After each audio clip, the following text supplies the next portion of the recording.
دوستان روزتون بخیر. من فرنک هستم، اینجا کانال فراندوخته. اگه اولین بار وارد کانال ما شدین خیلی خیلی خوش اومدین. کافیه اون آیکون سابسکرایب مشکی رو بزنید تا جزو خانواده ما بشین و علامت زنگوله رو هم بزنید که هر وقت من اینجا آموزش جدیدی گذاشتم شما بتونین خیلی زود بهش دسترسی پیدا بکنین. مرسی اول از این همه انرژی مثبتی که به من میدین، این همه لایک و کامنت های مثبتی که برای من میذارین، خیلی بهم انرژی میده.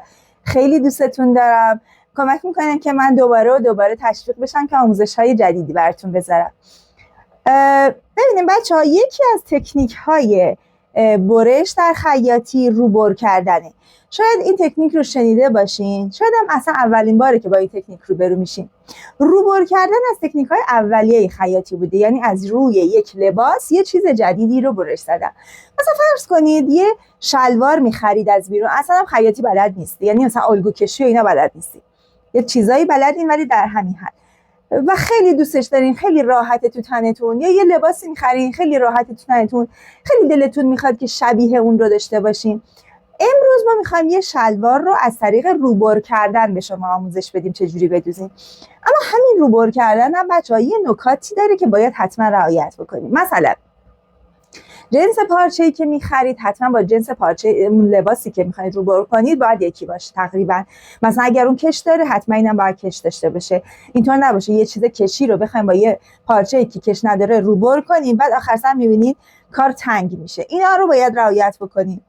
روبر کردن فقط بیشتر برای لباس‌های خیلی راحت و آزاد و خیلی برش نداشته باشه، اندامی نباشه، مگر اینکه پارچه تمام کش باشه. در اون حالت میتونید روبر کنید. مثلا اگه یه پیراهن فکر کنید ساده‌ای که تمام کشه، هیچ برشی نداره، از بالا تا پایین رو میاید شبیهش رو می‌خوایم بدوزین، همون شبیه همون پارچه رو می‌خریم و راحت می‌دوزین. کار ما امروز برشه یه شلوار خیلی راحته.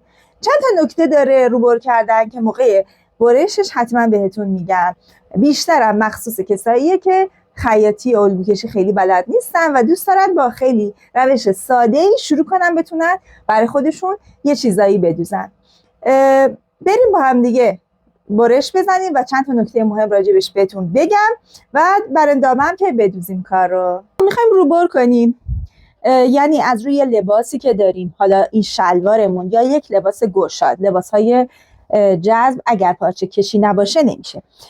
یه شلواری الان من دارم که میخوام از روی این شلوارم یه دونه پارچه گرفتم عین همون ببرم. فکر کنید الگو کشی هم بلد نیستین، خیاطی هم بلد نیستین، میخوایم به کمک شلواری که دارید و خیلی دوستش دارید و تو تنتون راحته یه شلوار دیگه ببریم. ببینیم قسمت فاق شلوار رو، فاق پشت، یعنی این قسمتی که پشت کارتونه، تا درز وسط پاتون رو میگیرید و از این قسمت شلوارتون رو تا میکنید. با فاق جلو کاری ندارم. ببینید به این حالت نگاه کنید، به این شکل شلوارم رو تا میکنم، درزای پهلوش رو میندازم به پهلو، درز فاقش رو میگیرم میکشم میارم وسط کار و به کمک این میخوام حالا ببرم کارم. اگر که دیدید براتون سخته میتونید سنجاق هم بزنید.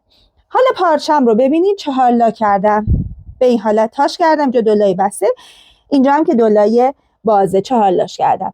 میارم همین شلوار رو با فاق پشتش که تا زدم میذارم روی این 4 لا. چرا فاق پشت رو میذاریم؟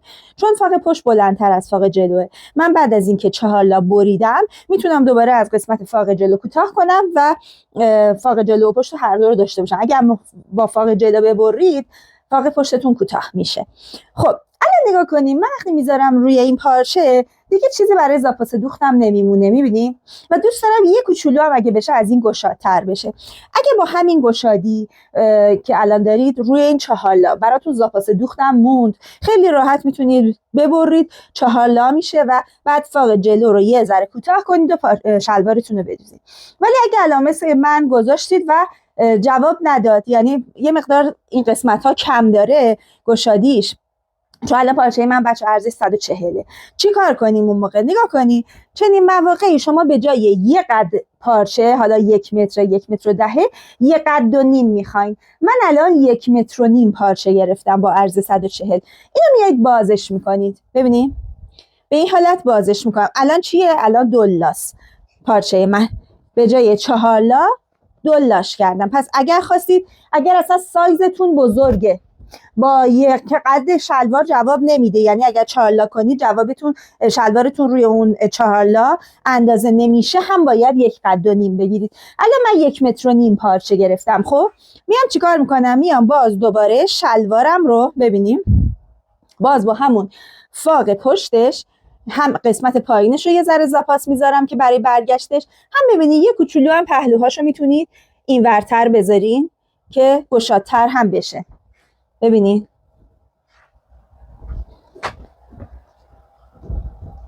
الان شلوارم رو میذارم قشنگ. فقط یادتون باشه این قسمتش که فاقه باید به سمت داخل باشه. چرا؟ چون دوباره از اون ورم میخوام فاق جلو رو بچه ها بندازم کنار این. ببینیم به این شکل من الان آوردم گذاشتم اینو اینجا، یه مقدارم این پهلوش زاپاس دوخت گذاشتم و حالا میبرمش. فقط یه نکته، ببینین قسمت بالای این شلوار کش خورده. اگه من اینو بیام از همینجا برش بزنم دیگه اون وقت ممکنه تنگم بشه. یا باید از این قسمت کار به اندازه 1/4 دور باسنتون در نظر بگیرید بیاید داخل مشخص کنید، یا همینو بعد بچه‌ها بگیرید بکشید ببینید چقدره. هم معمولا اینجا به اندازه 4-5 سانت باید اضافه بکنید به این کمری که کش خورده، هم از این سمت 2-3 سانت، هم 4-5 سانت از این ور. باز هر دوش امکان پذیره. یا هم میتونید 1/4 دور باسنتون در نظر بگیرید قسمت بالا رو، هم میتونید بگیرید یه مقدار بکشید. ببینید من الان با صابون براتون میکشم. ببینید من تقریبا اینجا رو اگر دیده بشه که خیلی خوبه، به این حالت میبینید، به این شکل. الان نگاه کنیم این قسمت کار بچه کش خورده. اگر من میخوام کش رو سر کار بدم پس باید بیام یه مقدارم بهش اضافه کنم. اگر نه به اندازه همین قسمت بعد دوباره برای کشش جدا در نظر میگیرید. از پهلو هم که 1 سانت. پس ببینید من به اندازه 2-3 سانت از این ور کار اضافه کردم، به اندازه 4-5 سانت هم از این کار. نه اینجا باید حداقل 1/4 دور باسنتون باشه. دور باسنتون هر چقدر هست تقسیم بر 4 کنید. این قسمت باید به این اندازه باشه و از اینجا هم که بچه به اندازه 1 سانت زاپاس دوخت میذارم. خب الان اینو میکشم، نمیبرم، میخوام یه چیزی بهتون نشون بدم. خب بعد سمت دیگه یه کار رو چه کار میکنم؟ ببینید اینو پارچه‌مو میگیرم میکشم. الان جای این قسمت پشت رو مشخص کردم. پارچه‌م رو میگیرم میکشم میارم بالا و حالا ببینید اینجا فاق من بود، دوباره اینو از این ور، یعنی فاق ها رو میذارم توی دل هم دیگه بچه ها به این شکل. دیدین؟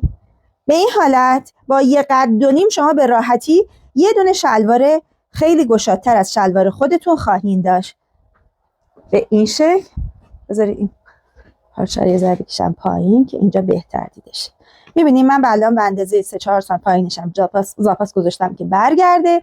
از پهلوها هم به اندازه 2-3 سانت اضافه تر گذاشتم و الان ببینید قشنگ فاق من الان اینجاست. از اینم زاپاس دوخت کامل میتونم براش بذارم و برش بزنم. پس اگر عرض پارچه‌تون کم بود یا اگر اصلا گشادی که شما میخواین با گشادی این شلواری که میخواین در بیاری با گشادی پارچه‌تون همخونی نداشت، باز ببینید بچه‌ها من الان اینجا بازی 4-5 سانت از تو خط کمرش.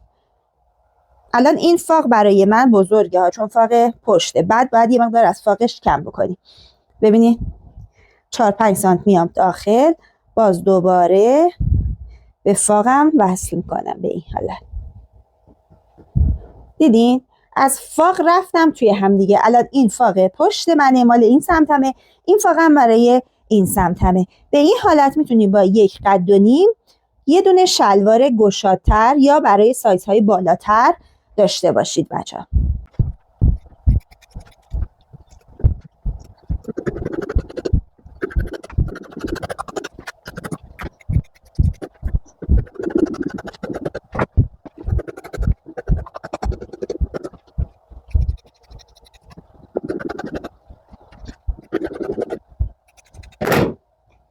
خب بچه این شد پشت که میره کنم.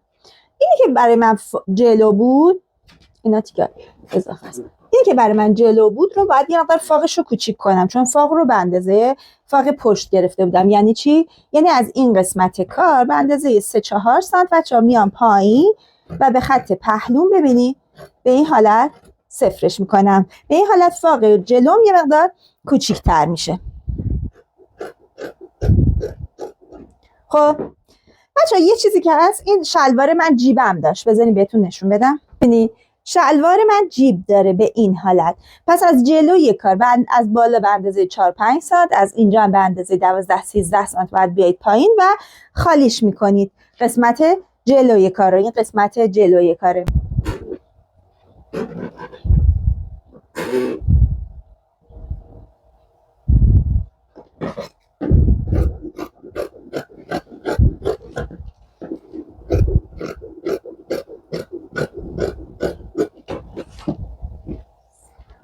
این برای کیسه جیب داخلیمه بچه.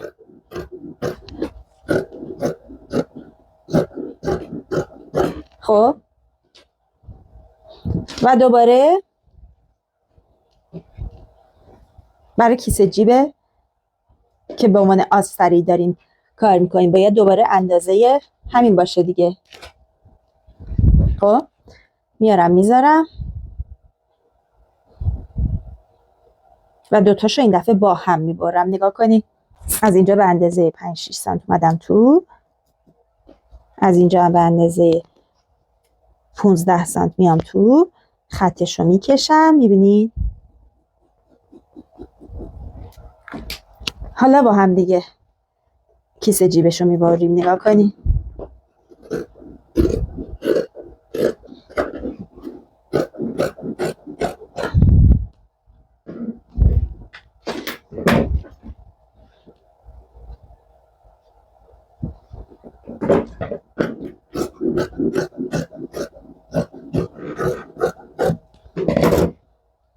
دیدین الان 2 تا کیسه جیب داره دیگه، یک کیسه جیب زیری، یک کیسه جیب روی. اینم 4 تا کیسه جیبمون.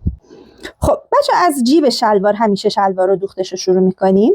این الان سر جیبمونه، میخوایم دوخت بزنیم جیب شلوارمون رو. اولین چیزی که میخوایم نوار لقی گیره. ببینید نوار لقی گیر کش نمیاد، میارم میذارمش روی سر جیبم قسمت جلوی شلوار سر جیبم میذارم، بعد با اتو میزنم و فیکسش میکنم. خب ببینید من الان اینجا نوار لقیگی رو چسبوندم. 2 تا کیسه جیب داریم، یه دونه کوچیک‌تر یه دونه بزرگتر. این کوچیک‌تر رو که سرش هم بریده شده مثل خود سر جیب میارم میذارم روی کار و از لبه کار دوخت میزنم. این نوار لقیگیرم نمیذاره دیگه دهانه جیب من بازی کنه، اینو میذارم و از اینجا دوخت میزنم. خب بچه این سر جیب، اینه کیسه جیبی که با سر جیب با هم بریدم، یادتونه یه دونه از کیسه جیبا رو به اندازه سر جیب ازش خالی کردم. این 2 تا رو میذارم روی هم دیگه. ببینید اندازه همه. فقط یادتون باشه اون سمتی که نوار لقیگی رو زدید رو باشه. چرا؟ به خاطر اینکه نوار لقیگی خودش یه مقدار کار رو جمع کرده. و الان رو اوریبه با فاصله 1 سانت دوخت میزنم. بعد از اینکه دوخت زدیم ببینیم باز میکنیم، دوخت نیشش هم میریم روی کیسه جیب. درج رو ببینیم میخوابونم به سمت کیسه جیبم و دوخت نیشش رو هم میزنم.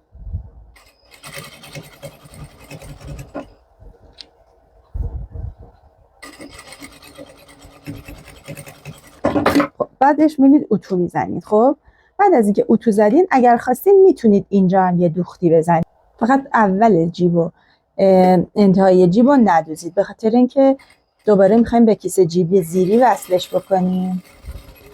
این فقط واسه یه نماه. این 1 سانت اول آخرش رو ندوختم. بعد کیسه جیب بزرگترمون رو میاریم. ببینیم به این حالت. الان اینا کیسه هاشون اندازه هم بود دیگه، سراشون یه مقدار فرق میکنه. اینو میارم میندازم روی این به این حالت. درست دور تا دور این کیسه جیب رو میدوزم.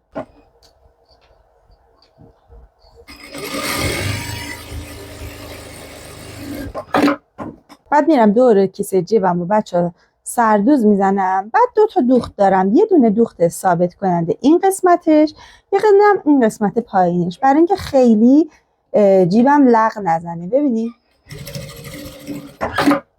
یه دونه به این حالت این قسمت. خب بعدم میتونید به قسمت بالای کمرم سردوز کنید. میکنم حالا هر لنگه شلوار رو اول درز پهلوش رو ببینید، این الان تیکه پشته، میارم میذارم روی هر لنگه شلوار درز پهلوش رو و درز داخل پاش رو میدوزم. اینجا پیش رفتیم درز داخل پا رو دوختیم، درز پهلو رو هم دوختیم. ببینید این دوتا لنگه شلواره. الان میام چیکار میکنم؟ الان میام فاقها رو به هم دیگه وصل میکنم. ببینید دوتا درز وسط درزای داخل پا رو میذارم کنار هم دیگه، فاق پشت رو به این ترتیب میدوزم میرم تا بالا به این حالت. فاق جلو رو هم همینطور اینو میدوزم میام تا اینجا، فاق جلو رو هم میدوزم میرم تا انتها. خب بچه ببینید من الان دوختم، فاقم هم دوختم. موقعی دوخته کمر شلواره، برای کمر شلوارم من یه نواری به عرض 12 سانتی متر به طول دور تا داره حالا کمر شلوارتون یه چند سانت هم بزرگتر. ببینید من یه ذره بزرگتر در نظر گرفتم. انقدر میبرید به دور کمر شلوارتون میدوزید، یه قسمتش رو خالی میذارین که کش بتونید رد بکنید. برای اینکه به چشم شما زیبا بیاد من دارم خیلی تنوع میدم به رنگ لاکم. خداییش خیلی خوشگله. ببینید از این است که چی بود؟ آیس؟ نفهمیدم، یه چیزی همچین مایه، جهت‌های مختلف. من که بچه بودم فقط لاک قرمز بود، یعنی میگفتی لاک فقط قرمز بود. الان دیگه تنها چیزی که معنی نداره لاک همون قرمزه، همه رنگ هست غیر از قرمز.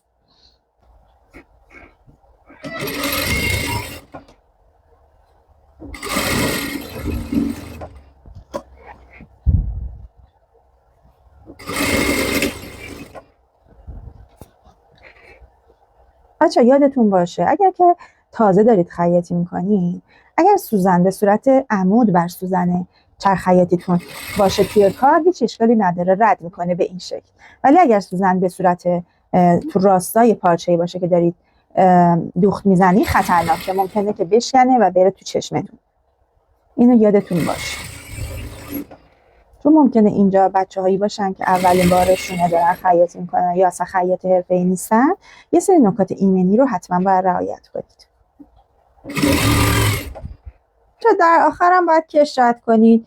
میزان اندازه کش هم بستگی به کشسانی کشتون داره. اگر که خیلی کشسانی نداشت، ببینید از همین تیکه‌ای که باز گذاشتم بقیه قسمت ها رو سردوز زدم، اینو رد میکنم و بعد این تیکه هم سردوز میکنم. اگه کشسانی نداشت 10 سانت 5 سانت تا 10 سانت بستگی به بدن خودتون داره.